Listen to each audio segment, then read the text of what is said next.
NCP নেতার কথোপকথন, ওর থেকে আরও 5 লাখ নিতে পারো কিনা তোমরা দেখো। নির্বাচন 80,000-এর বেশি সেনা সদস্য মোতায়েন থাকবে বলছেন স্বরাষ্ট্র উপদেষ্টা। জানাবো ভারতীয় ব্যবসায়ীদের মাথায় হাত, ভারতে একের পর এক স্থগিত বিদেশি অর্ডার, চলে যাচ্ছে বাংলাদেশ পাকিস্তানে। এবং সর্বশেষ জানাবো ভারতের রাহুল ও প্রিয়াঙ্কা গান্ধী আটক। শুনছিলেন সংবাদ শিরোনাম, এবারে বিস্তারিত। এনসিপি নেতার কথোপকথন, ওর থেকে আরও 5 লাখ নিতে পারো কিনা তোমরা দেখো। চট্টগ্রামে বন্দর কেন্দ্রীয় একটি আন্দোলন দমন করতে 5 লাখ টাকা চাঁদা চাওয়ার অভিযোগ উঠেছে জাতীয় নাগরিক পার্টি চট্টগ্রাম নগর শাখার যুগ্ম সমন্বয়কারী নিজামুদ্দিনের বিরুদ্ধে। সামাজিক যোগাযোগ মাধ্যমে ভাইরাল হওয়া একটি ভিডিওতে তাকে অর্থ লেনদেন সংক্রান্ত কথোপকথনে জড়িত থাকতে শোনা যায়। এর আগে গত 5 জুলাই নিজামুদ্দিনের বিরুদ্ধে চাঁদাবাজির অভিযোগ এনে পুলিশ কমিশনারকে চিঠি দেয় এক নারী। চিঠিতে ওই নারী উল্লেখ করেন 2 কোটি টাকা চাঁদা না পেয়ে তার স্বামীকে মিথ্যা মামলায় পুলিশে দিয়েছে নিজামুদ্দিন। নিজাম তখন বৈষম্যবিরোধী ছাত্র আন্দোলনের চট্টগ্রাম নগর শাখার সদস্য সচিব ছিলেন। অভিযোগের পর তার পদও স্থগিত করা হয়, পরে তাকে পদ ফিরিয়ে দেওয়া হয়। ফেসবুকে ছড়িয়ে পড়া 1.5 মিনিটের ওই ভিডিওতে আফতাব হোসেন রিফাত নামে একজন নিজামুদ্দিনের সঙ্গে মেসেঞ্জারে কলে কথা বলতে দেখা যায়। সেটি অন্য আরেকটি ফোনে ভিডিও করা হয়। শুরুতে আফতাব হোসেন বলেন, যদি মীর ভাইয়ের আন্দোলন বন্ধ না করে তখন কি করব। জবাবে নিজামুদ্দিন বলেন, আন্দোলন বন্ধ করাবো, তোমারে দিছে টাকা দিছে। এ পাশ থেকে হ্যাঁ জবাব দেয় আফতাব। কত লাখ টাকা দেওয়া হয়েছে এমন প্রশ্নে আফতাব বলেন 5। এরপর নিজামুদ্দিনকে বলতে শোনা যায় আরও 5 নিতা প্রেশার দিয়ে তোমরা দেখো ওর থেকে আরও 5 লাখ নিতে পারো কিনা। নিতে পারলে ওদেরকে আমি এনে রোহান মীরদেরকে এনে কিছু দিয়ে দিলাম। এই আফতাব হোসেন বৈষম্যবিরোধী ছাত্র আন্দোলনের চট্টগ্রাম বন্দর কেন্দ্রিক সমন্বয়ক বলে জানিয়েছেন দলটির নেতাকর্মীরা। সামাজিক যোগাযোগ মাধ্যম ফেসবুকে ভিডিওটি আপলোড করেছেন বৈষম্যবিরোধী ছাত্র আন্দোলনের চট্টগ্রাম নগর শাখার সাবেক যুগ্ম সদস্য সচিব রাহাদুল ইসলাম। তিনি লিখেছেন, সাইব পাওয়ার টেক বিরোধী আন্দোলন দমন করতে গিয়ে নিজামুদ্দিন 5 লাখ টাকা আত্মসাৎ করেছেন। এটা শুধু দুর্নীতি নয়, এটি ছাত্র ও জনতার বিশ্বাসের সঙ্গে সরাসরি বিশ্বাসঘাতকতা। নির্বাচনে 80,000-এর বেশি সেনা সদস্য মোতায়েন থাকবে বলছেন স্বরাষ্ট্র উপদেষ্টা। আগামী জাতীয় সংসদ নির্বাচনে সেনাবাহিনী 80,000-এর বেশি সদস্য মোতায়েন করা হবে বলে জানিয়েছেন স্বরাষ্ট্র উপদেষ্টা মোহাম্মদ জাহাঙ্গীর আলম চৌধুরী। এছাড়া পুলিশ, র্যাব ও বিজিবি সহ অন্যান্য বাহিনীর সদস্যরাও মোতায়েন থাকবে বলেও জানান তিনি বলেন, আগে প্রতি কেন্দ্রে 2 জন আনসার সদস্য থাকলেও সামনের নির্বাচনে প্রিজাইডিং কর্মকর্তা নিরাপত্তার জন্য বাড়তি 1 জন অস্ত্রধারী আনসার সদস্য নিয়োজিত থাকবে। তিনি বলেন, দেশের গণমাধ্যমের সঠিক কাজের জন্য আশপাশে অনেক দেশের মিথ্যা সংবাদ প্রচার বন্ধ হয়ে গেছে। প্রসঙ্গত, প্রধান উপদেষ্টা অধ্যাপক মোহাম্মদ ইউনূস সম্প্রতি ঘোষণা হয়েছেন যে আগামী বছরের ফেব্রুয়ারিতে রমজানে আগে ত্রয়োদশ জাতীয় সংসদ নির্বাচন অনুষ্ঠিত হবে। ভারতীয় ব্যবসায়ীদের মাথায় হাত, ভারতের একের পর এক স্থগিত বিদেশি অর্ডার, চলে যাচ্ছে বাংলাদেশ পাকিস্তানে। মার্কিন প্রেসিডেন্ট ডোনাল্ড ট্রাম্পের আরোপিত 50% শুল্কের প্রভাব ইতিমধ্যে ভারতের তৈরি পোশাক খাতের উপর পড়তে শুরু করেছে। যুক্তরাষ্ট্রের শুল্ক আরোপের পর বিশ্বের নামিদামি অনেক ব্র্যান্ড তাদের ভারতে পোশাকের অর্ডার স্থগিত অথবা বাংলাদেশ, পাকিস্তান কিংবা ভিয়েতনামের মতো দেশে সরিয়ে নিতে শুরু করেছে।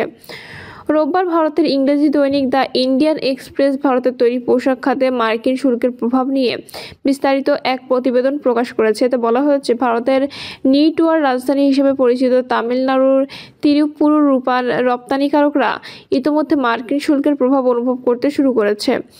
সেখানকার রপ্তানিকারকরা বলছেন, তৈরি পোশাকের অনেক ক্রেতা দীর্ঘদিন ধরে নতুন নতুন অর্ডার দিয়ে এলেও বর্তমানে তারা অর্ডার স্থগিত করেছেন, অন্যত্র সরিয়ে নিচ্ছেন কিংবা বাংলাদেশ, পাকিস্তান, ভিয়েতনাম এবং কম্বোডিয়ার মতো প্রতিদ্বন্দ্বী দেশগুলোতে চলে যাচ্ছেন। এসব দেশে মার্কিন শুল্ক হার ভারতের তুলনায় অনেক কম, যা 19 থেকে 36% মাঝে রয়েছে।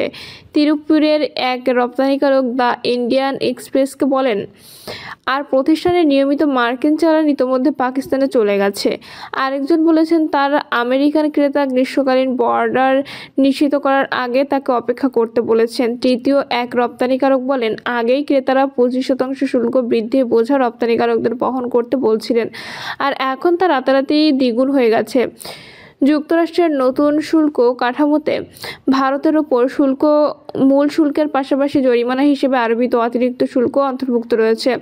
দেশটির কিছু নিটওয়ার পোশাকের ক্ষেত্রে এই শুল্কের কার্যকর হার 64% পর্যন্ত পৌঁছেছে। এর ফলে আঞ্চলিক প্রতিযোগিতার তুলনায় ভারতীয় পণ্যের দাম 35% পর্যন্ত বেশি হচ্ছে।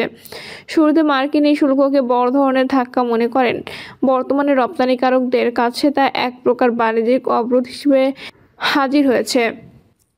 দ্য ইন্ডিয়ান এক্সপ্রেসের প্রতিবেদনে বলা হয়েছে, তামিলনাড়ুর টেক্সটাইল খাত মার্কিন অর্ডারের ক্ষেত্রে যখন ঘুরে দাঁড়ানোর প্রস্তুতি নিচ্ছিল, ঠিক তখনই নতুন করে অতিরিক্ত শুল্ক আরোপ করা হয়েছে। তামিলনাড়ুর তিরুপুর, কোয়েম্বাটুর ও কারুর এলাকায় বিভিন্ন কারখানায় 12.5 লাখেরও বেশি শ্রমিক কাজ করেন। কেবল এই 3 এলাকা থেকেই বছরে 45,000 কোটি টাকার পোশাক রপ্তানি করা হয়। মাত্র কয়েক সপ্তাহ আগেও ভারত যুক্তরাজ্য মুক্ত বাণিজ্য চুক্তি এবং চীন ও মিয়ানমারের ওপর উচ্চ শুল্কের কারণে যুক্তরাষ্ট্রের ক্রেতাদের ভারতীয় পণ্যের প্রতি আগ্রহ বৃদ্ধি পাবে বলে আশা তৈরি হয়েছিল। তামিলনাড়ুর অনেক রপ্তানিকারক চাহিদা মেটাতে নতুন যন্ত্রপাতির বিনিয়োগও শুরু করেছিল, কিন্তু এখন সেই আশায় ঘুরে বালি। তাদের স্বপ্ন চাপা পড়ছে যুক্তরাষ্ট্রের বাড়তি শুল্কের নিচে। তিরুপুরের রপ্তানিকারকদের সংগঠন তিরুপুর এক্সপোর্টার্স অ্যাসোসিয়েশনের সভাপতি KM সুব্রামণিয়ান বলেন, এটি বড় ধাক্কা। প্রথমে স্বতন্ত্র রপ্তানিকারক বিভিন্ন কোম্পানি ক্ষতিগ্রস্ত হবে। ক্রেতারা ইতিমধ্যে আমাদের শুল্কের অংশ ভাগাভাগি করে নিতে বলছে। আমাদের মুনাফা মাত্র 5 থেকে 7%। আমরা কিভাবে এই ব্যয় ভাগাভাগি করব? তিনি বলেন, তিরুপুরের রপ্তানির 30% যুক্তরাষ্ট্র যায়। ইউরোপ ও মধ্যপ্রাচ্যের মতো বহুমুখী ক্রেতা কিছুটা সুরক্ষা দেবে, কিন্তু সেটিও ক্ষতি ছাড়া সম্ভব নয়। ব্র্যান্ডের বাইরে ক্রেতারা শিগগিরই সরে যাবে। আমাদের সামাজিক মানদণ্ড ও কার্যপ্রণালী মেনে চলার কারণে ব্র্যান্ডগুলো থাকতে পারে, কিন্তু তাতেও আমাদের কিছুদিন রক্তক্ষরণ হবে। টেক্সটাইল শ্রম নির্ভর খাত এবং বাজার সংকুচিত হলে এই খাতে বিপুল সংখ্যক মানুষের চাকরি হারানোর শঙ্কা রয়েছে। রপ্তানি 10 থেকে 20% কমে গেলে আগামী কয়েক মাসে তিরুপুর, কারু ও কোয়েম্বাটুরে টেক্সটাইল ও গার্মেন্টস খাতের 1 থেকে 2 লাখ মানুষের চাকরি হারানোর ঝুঁকি তৈরি হবে। তামিলনাড়ুর তিরুপুর থেকে কেবল 40,000 কোটি রুপির নেটও রপ্তানি করা হয়। তিরুপুরের কারখানাগুলোতে ওয়ালমার্ট, গ্যাপ, স্টককোয়ারের মতো বৈশ্বিক জায়ান্টদের কাছে পোশাক সরবরাহ করে এবং দেশের নেটওয়ার রপ্তানির 55% যোগান দেয়। সেখানকার রপ্তানিকারক 2025 থেকে 26 অর্থবছরে রপ্তানি 10 থেকে 15% বৃদ্ধির প্রত্যাশা করেছিলেন, কিন্তু যুক্তরাষ্ট্রের বাড়তি শুল্ক আরোপের পরে এই খাতের বিশ্লেষকরা পূর্বাভাস দিয়ে বলেছেন, তুলা ও নেটওয়ার পোশাক খাতে মার্কিন অর্ডার 40 থেকে 50% কমে যেতে পারে। মার্কিন শুল্কের প্রভাব কেবল পোশাকে সীমাবদ্ধ নয়। হোম টেক্সটাইলের জন্য বিখ্যাত কোয়েম্বাটুর ও কারুতেও বিদেশি ক্রেতাদের অর্ডার স্থগিত হতে শুরু করেছে। সাউদার্ন ইন্ডিয়া মিলস অ্যাসোসিয়েশনের মহাসচিব কে সেলভারারুজ বলেছেন, ক্রেতারা বিছানার চাদর ও তোয়ালের মতো গ্রীষ্মকালীন পণ্যের অর্ডার স্থগিত কিংবা বিলম্বিত করছে, যা সাধারণত অক্টোবরের মধ্যে চূড়ান্ত হয়। সেলভারাজু বলেন, যারা পোশাকের অর্ডারের বিষয়ে অগ্রিম খোঁজ খবর নিয়েছিলেন তারা এখন অপেক্ষা করতে বলছে। এই মৌসুম মিস হয়ে গেলে আর সুযোগ পাওয়া যাবে না। তামিলনাড়ুর কারু থেকেই কেবল বছরে প্রায় 9,000 কোটি রুপির হোম টেক্সটাইল রপ্তানি করা হয়। এর মধ্যে 6,900 কোটি রুপির পোশাক সরাসরি রপ্তানি করা হয়। কোয়েম্বাটুরের কারখানাগুলো বিপুল পরিমাণ তুলার তোয়ালে ও রান্নাঘরের কাপড় যুক্তরাষ্ট্রে রপ্তানি করে। বর্তমানে এসব বস্ত্র যুক্তরাষ্ট্রের উচ্চ শুল্কের কবলে পড়েছে। সেলভারাজু বলেছেন, এটি কেবল শুল্ক বৃদ্ধি নয়, বরং ইতোমধ্যে দুর্বল হয়ে যাওয়া পরিবেশকে আরও ভয়াবহ করে তুলেছে। তিনি ভারতের তুলার ওপর 11% আমদানি শুল্ক এবং GST সংক্রান্ত অসঙ্গতির কথাও বলেছেন। এর ফলে বিশ্ববাজারের প্রতিযোগিতা ভারতীয় প্রতিষ্ঠানগুলো আরও ক্ষয়ক্ষতির মুখোমুখি হচ্ছে বলে মন্তব্য করেছেন তিনি। তিনি বলেন, পলিয়েস্টার কাঁচামালে 18, সুতায় 12% শুল্ক হলেও তৈরি পোশাকের ক্ষেত্রে তা 5%। এটি রপ্তানি খরচে আরও 6 থেকে 7% বৃদ্ধি পেয়েছে, যেখানে প্রতিযোগীদের এই ধরনের সমস্যা নেই। এদিকে ভারতের বাজারে ব্রাজিল থেকে আমদানি করা তুলার মান নিয়েও প্রশ্ন রয়েছে। ব্রাজিল থেকে আমদানি করা তুলা সবসময় মার্কিন মানদণ্ড পূরণ করতে পারে না বলে দেশটির ব্যবসায়ীরা অভিযোগ করেছেন। মার্কিন তুলার শুল্কমুক্ত প্রবেশাধিকার নিয়ে তুলা থেকে তৈরি পোশাকের বিনিময়ে রপ্তানি চুক্তি করার বিষয়ে দেশটির কেন্দ্রীয় সরকারের প্রতি আহ্বান জানিয়েছেন সেলভারাজু। প্রিয় দর্শক, এই ছিল এখনকার সর্বশেষ সংবাদ। আপডেট সব সংবাদ পেতে চ্যানেলটি সাবস্ক্রাইব করে বেল আইকনটি ক্লিক করে রাখুন।